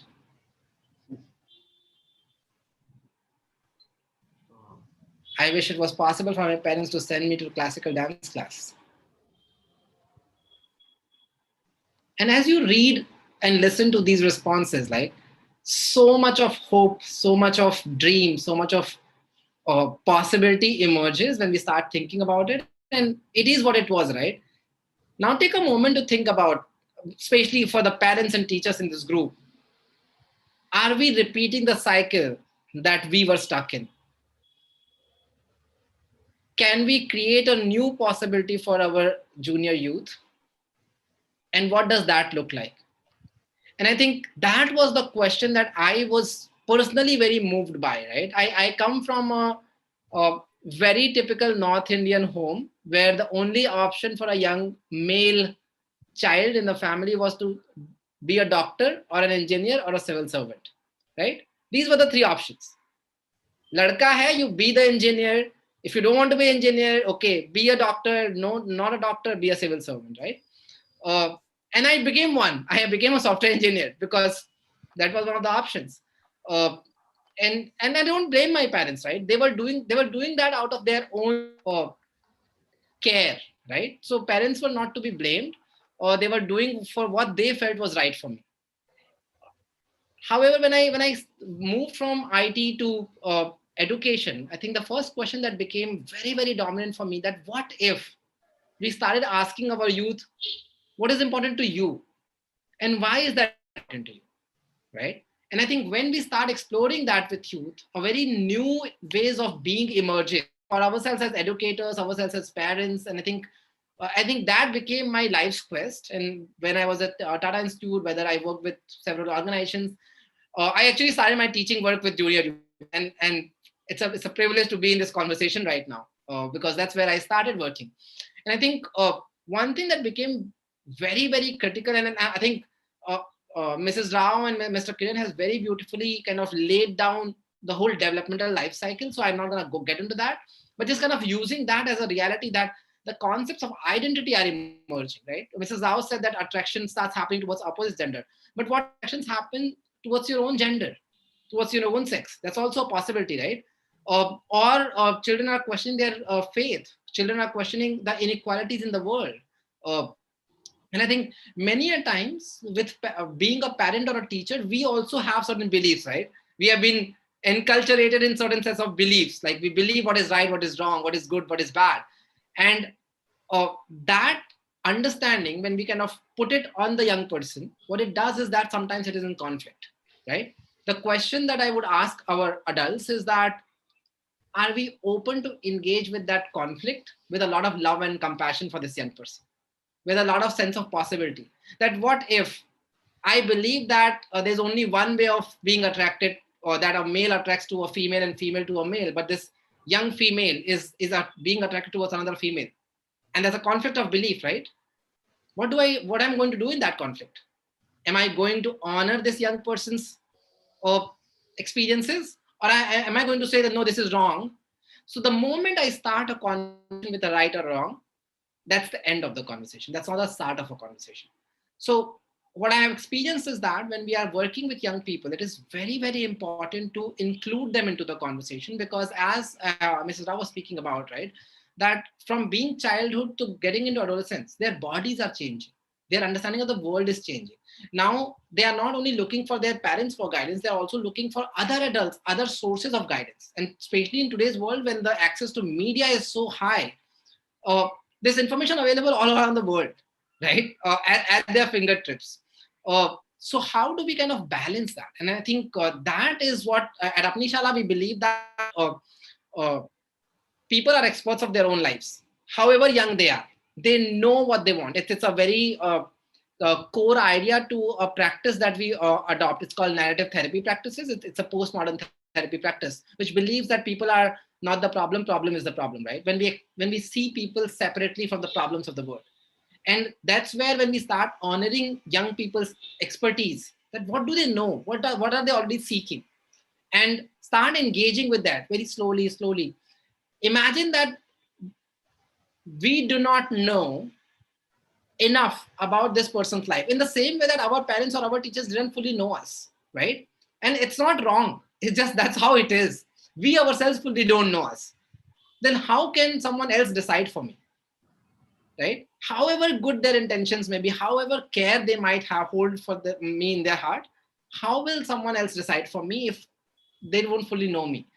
And I think we have to shift the conversation of the care discourse. If I care about someone, what if I start asking them, what do you really need? What do you want to say? Right? If we start creating safety in the conversation, if we are kind of start creating spaces where they are not going to be judged about everything they are going to say or do, and then take it to a place where we can actually talk about what is right and wrong. And I'm going to talk about this one thing that I used to talk with I used to run a program called Social Leadership, where a lot of young people experience attraction, right? A variety of attractions towards very strong friendship or romantic attractions, right? Or sexual attraction. They would not talk about it to anyone else. Generally, we never did, right? It was only our friends group that we would talk about. Now, what happens then? Because there's no genuine, real knowledge source. And so I had to create a safe space for young people to talk about everything. And when they started doing that, I stopped judging them, because I know that physiologically, psychologically, that is the age for people to feel attractive. However, their bodies are not ready. So what we did was we unpacked science for them. That how do you need to understand your body and mind and feeling so that you can take the decision. And when we do that, that's where the topic of this conversation is empowering junior youth. Empowerment happens when people can decide for themselves. Our job as adults, as mentors, as coaches, as guides is that we guide them to the right direction with the hope that they will take the right decision, but the decision has to be theirs, because that's where the agency lies. That's where the empowerment lies. If I continue to taking their decisions, then that's not empowerment, however good the decision is. And hence it is very, very important, which also means that as adults, are we ready to let go of control? And I know it is not easy. It is not easy. We have not been taught how to do that. As parents, as teachers, we want, and we do it out of good intention. We want to care for our kids, right? But care doesn't mean control. And when we are able to let go of that, there's a beautiful possibility that emerges in parenting, in caregiving, in teaching, that can then kind of take the youth to another level altogether. And all of my students now, I'm still connected to many of them, and most of them have taken pretty good decisions for themselves, right? I said, you can feel attracted towards anyone you want, but before 18, it is illegal to have sex. When you are able to talk in these terms, what also happens is it creates a level of empowerment, right? And most of my students have taken the right decisions. They have not engaged in physical activities, right? And that's what we would want, that have real conversations. These are real conversations. They are difficult for adults. We have never been talked about this with our adults, so we don't have a model how to do it, right? And hence it feels uncomfortable to talk about stuff that matters to young people, right? And understand, once we kind of get past this discomfort, but also I have understood that they are exploring world in a beautiful way. Like, you won't believe, I had a student who actually taught me the whole history and geography and everything about rap music. And this was one student who was called the backbencher, the 40%er. But he had so much of knowledge about rap music. But the moment you are able to open your ears as adults, I found that, oh my goodness, this kid understands history. This kid can analyze history. He can write about rap music. He can create music, which means he understands language. Just that the education system did not understand him, because we have a certain type of poem which is okay to be memorized, right? So we needed to move the system. We needed to change the system for this young person so that the system can respond to young people. And I think when we start doing that, and it's not easy. Let me kind of tell you very upfront. It takes a lot of self-work, because as adults, we have not been coached about, I mean, who has given us tips on parenting, right? Well, did we go through a college for parenting before we started producing kids? No. So it's not our fault. We don't know it because we have just kind of picked up from our ecosystem. So I think the care that you, like, for example, folks who are in this call right now, you all took the step to be in this conversation, right? That's an important decision that you have taken, that you want to talk about it, you want to know more. And I think that when we start doing that, that's exactly what possibilities it creates for empowerment of youth, because then we start letting the power be on their side. And then we balance the power, because we have to let go of power that we hold about their lives and let them hold the power of their own lives. We can coach them on the impact of the decisions that they make.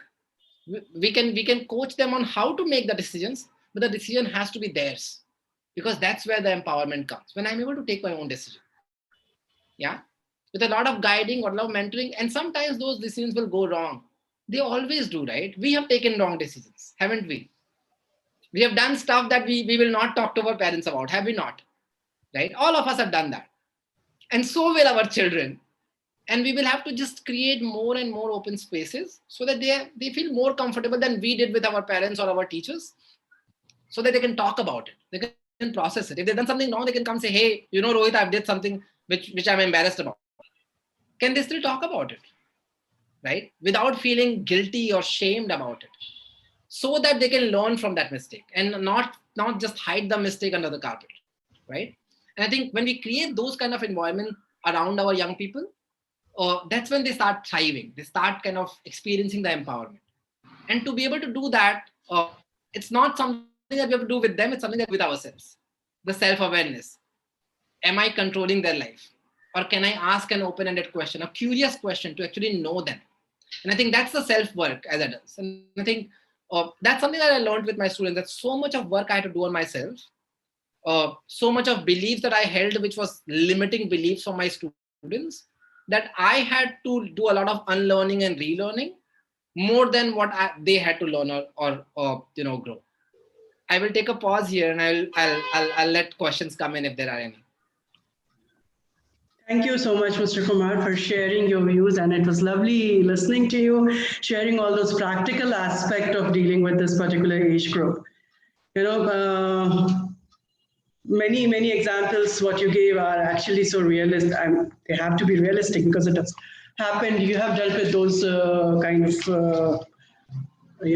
scenarios, and the way you handle this particular age group, the way you deal with these situations is what makes you different.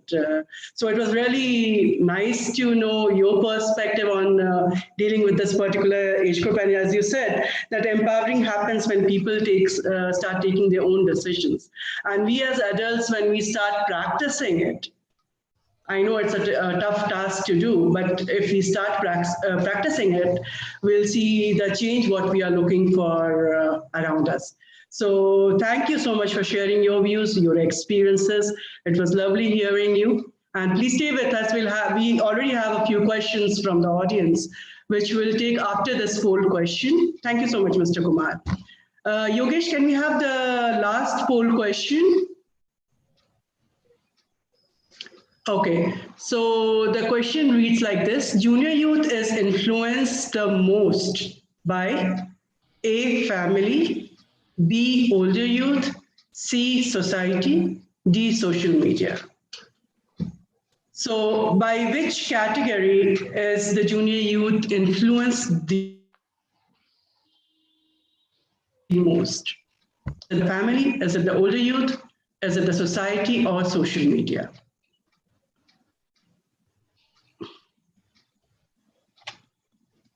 So participants, please put in your responses and let's see what does the majority feel about this particular question.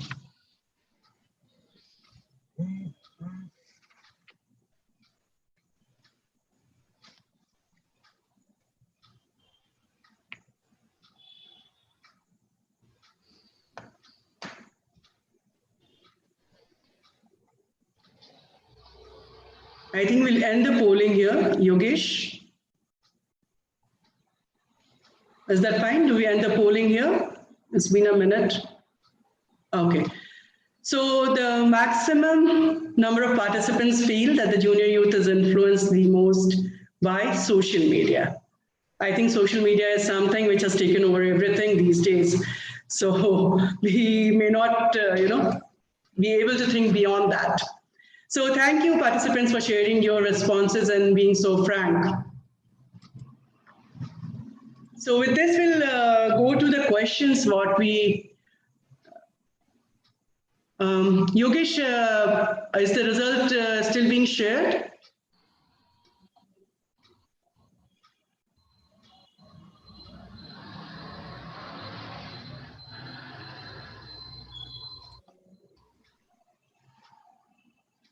Fine, we'll go ahead with the questions what we have from the participants today. And the first one is to you, dear Lata ma'am. How can we channelize the energies of junior youth to overcome confusion and rebellious parents face? To answer this question, I think I would like to, kind of go back on early childhood also. It's not that all of a sudden we wake up one day and say that my child is now 13 and I see a different child in front of me. I think we, exactly like what Mr. Rohit Kumar said, we have to be with our children. As parents, of course, there is no college for parenting. So once we decide to have children, it means that we are ready to give that time and energy to our children. It is our responsibility. The world outside is different. Of course, when I say society, we are a part of it. But then my child has to go into the world every day. So therefore, it's not that one day I wake up and say, what do? I am with my child all throughout his various phases of childhood. So that by the time the child is, into that third phase of development, where we see children get into lethargy, not because they are not interested in anything. It is because their mind was so much of energy. There is so much of growth happening in the physical body, in the body itself, as well as the mind is also trying to make sense of the world around him. They have taken in so many impressions, socially, emotionally, culturally, as well as our education system puts in so much of information into the head. And therefore, it is very important that we be with them as they go from one stage of development to the other. And it's also important to choose a school which goes with your ideology. It is not a time where you start fighting with the school about how your child is doing academically or culturally or about his interests. I think if I am a person who is very disciplined, what is the use of me sending a child to a school alternative where there is a lot of scope for him, there is a lot of freedom, and I feel that freedom is misplaced. If I'm sending, I have to be completely convinced that this is the place for my child, and that I am the child's friend, and that I help the child to go through this very difficult phase. It's not an easy phase for children because there is so much of pressure on them. They're already being prepared for a life outside where they will find their career and work. So, when I was talking to a parent, the parent said that it is very important for a child by 13 to realize or to have formed an idea about what is he going to do, before he reaches 18, some career that he has to choose. So that the energy between this very difficult phase is to try to find myself. Who am I? And the parent is in the journey. I especially love this word resilience because my child should know that I am his support or her support. When he comes back home, I am there to support the child. I am the child's friend. I can't control what is happening in the world outside, but can I help my child become resilient? Is a question I put forth to you. I think it's my responsibility to make sure that even if I'm not around, the child is independent, because that is the age when they are looking for social independence. Many of us feel very bad that when my child says, don't come out with me, that I'm not important in their life, or I start asking myself existential questions. Why am I around here? You don't ask me anything anymore.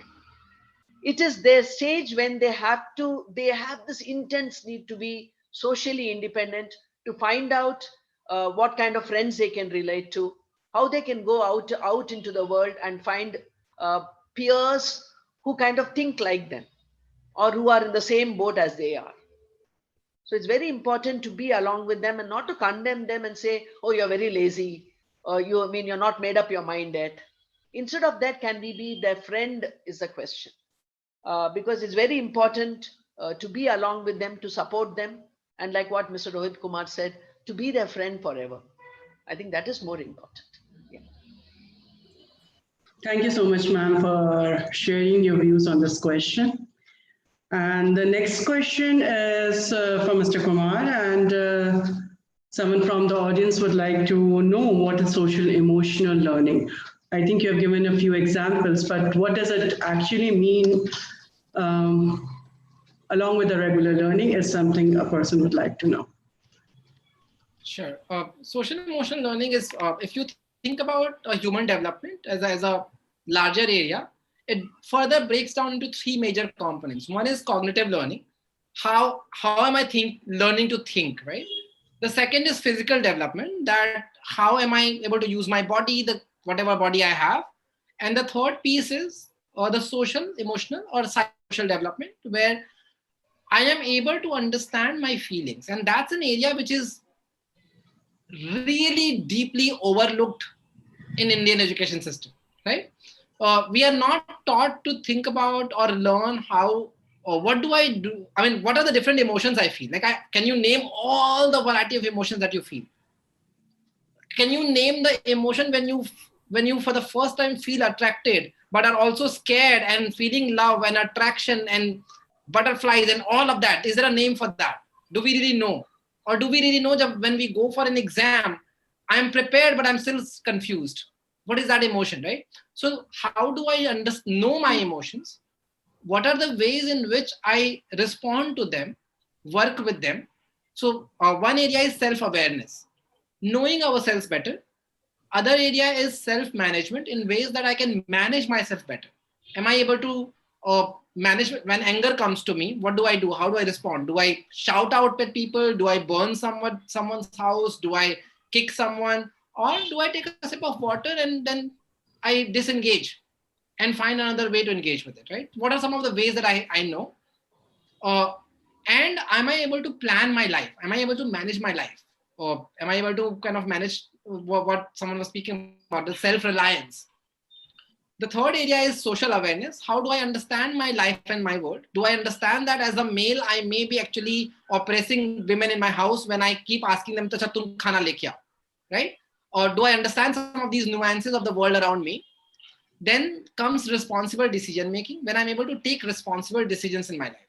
Responsible for myself, my own body, my own life, but also responsible for the world around me. So when I'm kind of, there's trees are being cut down left, right, and center, am I questioning that, right? Or am I contributing to that? What is my responsibility towards the world around me? And then the last one is relationship skills. What kind of relationships I am in with people, with my parents, with my friends, with my teachers, with my girlfriend, boyfriend, etc., etc. Are these relationships healthy or are they unhealthy? Am I, for example, pressurizing someone or manipulating someone? Or can I understand my boundaries? Can I draw my own boundaries and offer people their own boundaries, right? So these are some of the skills that have been grossly overlooked in our education system. And frankly, Montessori does a lot of this work. When they say that head, heart, and hand, a lot of that is weaved into that, right? Gandhi's Nai Talim spoke about that. Krishnamurti's school spoke about that. So social emotional learning is not something absolutely new. It is a newer understanding. And right now we are pushing for it in a more systemic way, that all schools should have it. All schools should talk about it, especially urban schools where most of this is not taken care of because parents are doing multiple jobs. They may not have the time. Where are these inculcated? And that's the area that we focus on, that how can young people understand the power of their emotional intelligence as much as they understand the power of their cognitive intelligence, right? And how can we balance that? Because emotional intelligence is super powerful. We have not encased that enough, and we do want for young people to be able to tap into that. Did I respond to the question, Rashna? Well, the person who asks is a better person to answer your question. But I think you did, because it was quite elaborate. And thank you so much for answering it the way you did. For a common man, probably it becomes a little difficult to handle these heavy words. So thank you for answering that question. And since we are running out of time, there's one question which is to all the panelists. So the question is, can you please share some real life examples of transformation in junior youth and how it has impacted the community? So we'll start with Ravi, since we haven't heard him since some time. So Ravi, then Mrs. Lata Rao, and then Mr. Ravi Kumar. I'll read the question again. Can you please share some real life examples of transformation in junior youth and how it has impacted the community? So Ravi, over to you. Yeah, thank you. Thank you. I think this was asked by Kavita Ghosh. Thank you for posting this important question. Now, as Mr. Rohit and Mrs. Rao were saying, right, this empowering junior youth is not a new concept for us. Like like individuals, organizations have been trying in various capacities to empower the junior youth. Now we have to find unique ways, because their need changes by age, and it is different in different societies. So we need to find different ways of empowering them, and asking about real time examples, like since we have this junior youth programs across the world, I'm sure there are many stories and real time happenings that has impacted the individuals, the families, and the society as well. But I would like to share a couple of examples that I have seen in within our state in Karnataka. Like we have a good number of junior youth groups in Karnataka, and especially in Bangalore, there is a place Kengeri. I think some of you might have heard about that place.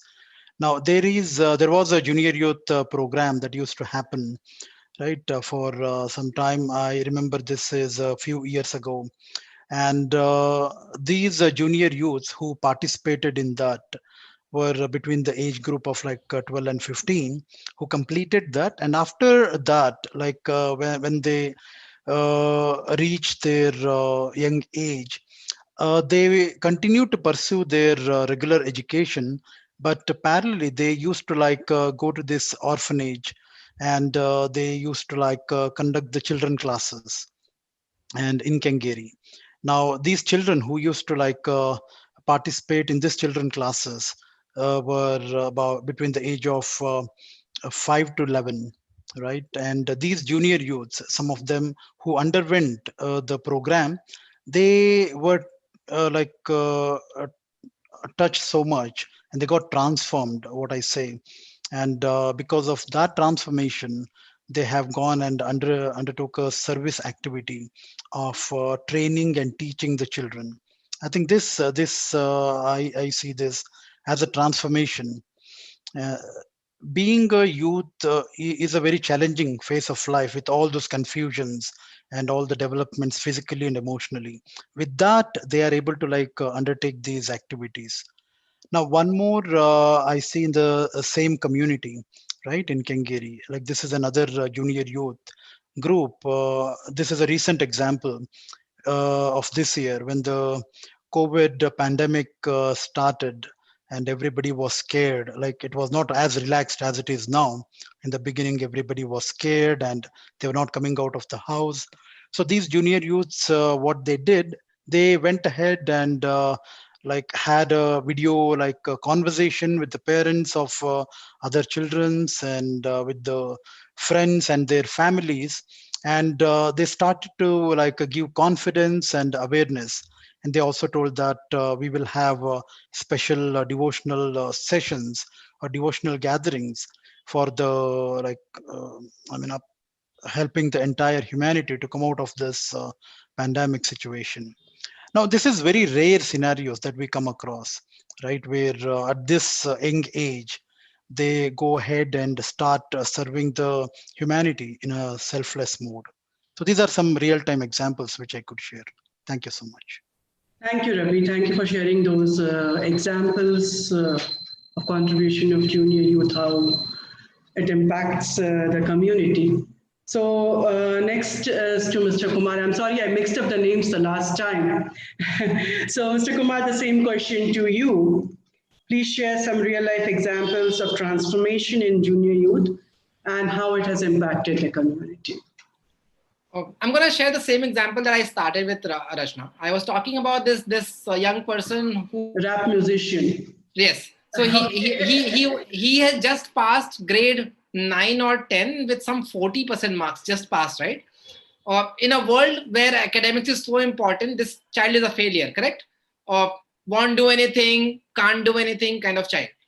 But then when he came to my class, he was sent by some other teacher that you go to Rohit Bhaiya's class and see what happens, right? And we started exploring what are his interests, and he had no clear interest. He wanted to study commerce, and then slowly when his ideas around life started unpacking through rap music, and in my class, he found a space where you could just rap. So what he would do is after the class, he would wait just to share his rap with me, because he would not share this with anyone else, right? And I would not do anything. I would do my own cleaning. I'm cleaning the board. I'm doing my own thing, and I'm just listening. Okay, Ashish, go on, keep singing, right? That's all I'm doing. In that 1.5 years, Rachna, what happened was, because this child found an adult who was ready to listen to him, he started exploring deeper aspects of learning, right? Through rap music, he did a study of rap music and how much gender violence happens in rap. He talked about the psychology of people who are the rappers, right? And from there, today, the same young person is now studying psychology. He has studied psychology, and he works with Apni Shala as a facilitator of social emotional learning for other kids.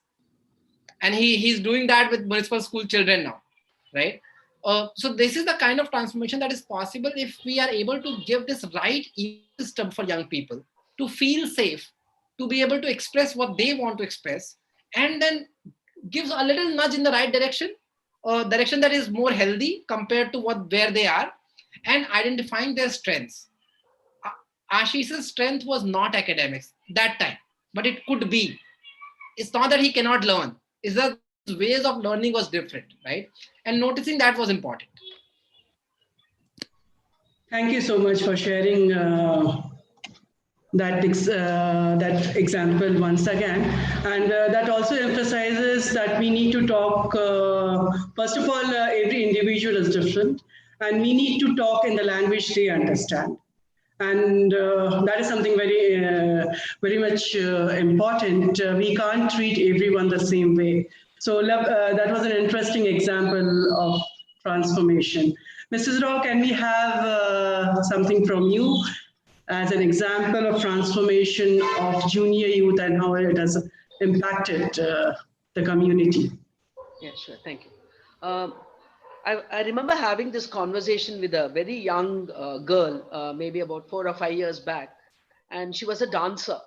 So, of course, she came from a family who had educated her. She's a very independent girl, very confident.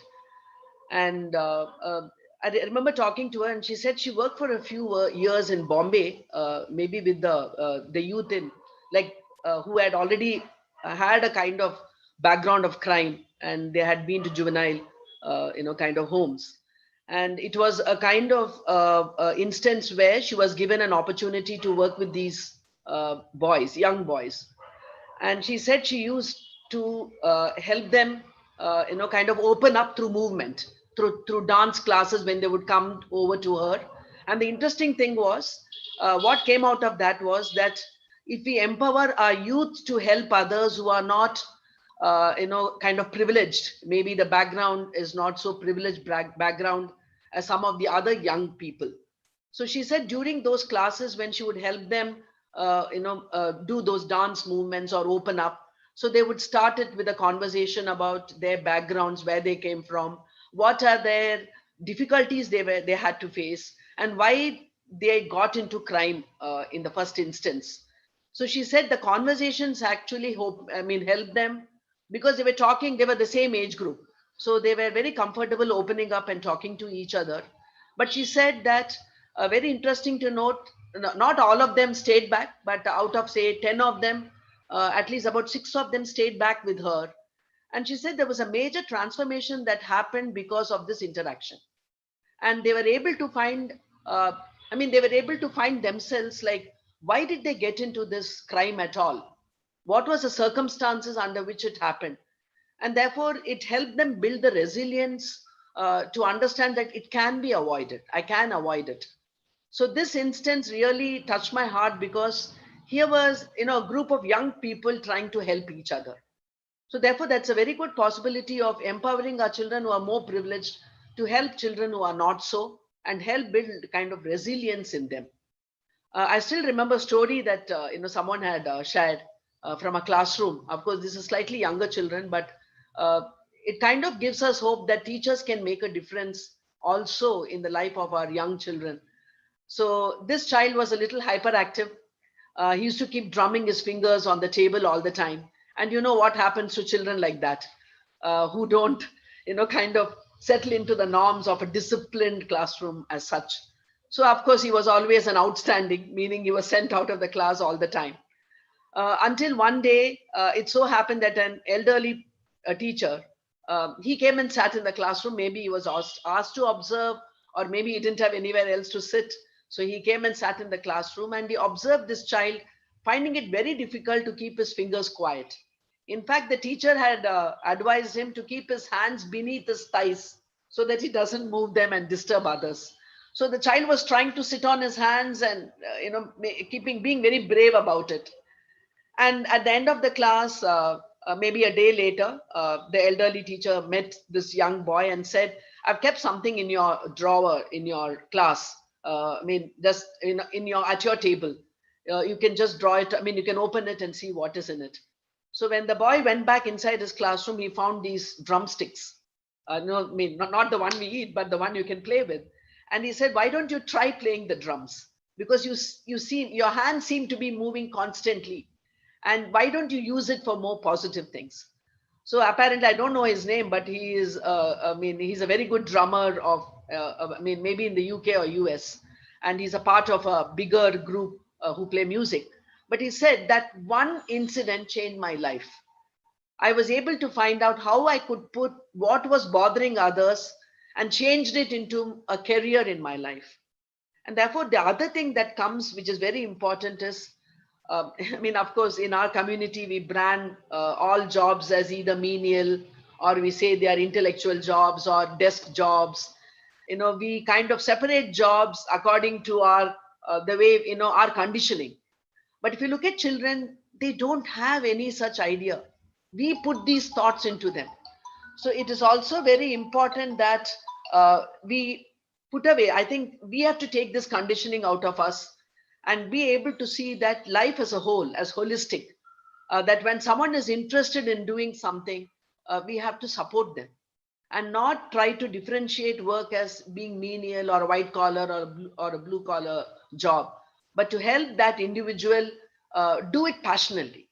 Like, I think all our children should love, should do what they love.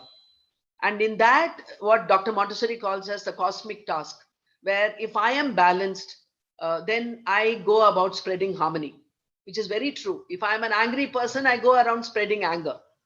If I'm a person who's hurt, I go around spreading hurt. But if I'm a balanced individual, I will naturally spread harmony in the world. And that is what I think she called as human regeneration. And actually, the answer is in our children. And so the question is, how can we empower them? And I'm so happy to see, so many young people actually doing it. And I think we should be inspired and inspire them also to go ahead with the wonderful job that they are doing. Thank you for the opportunity.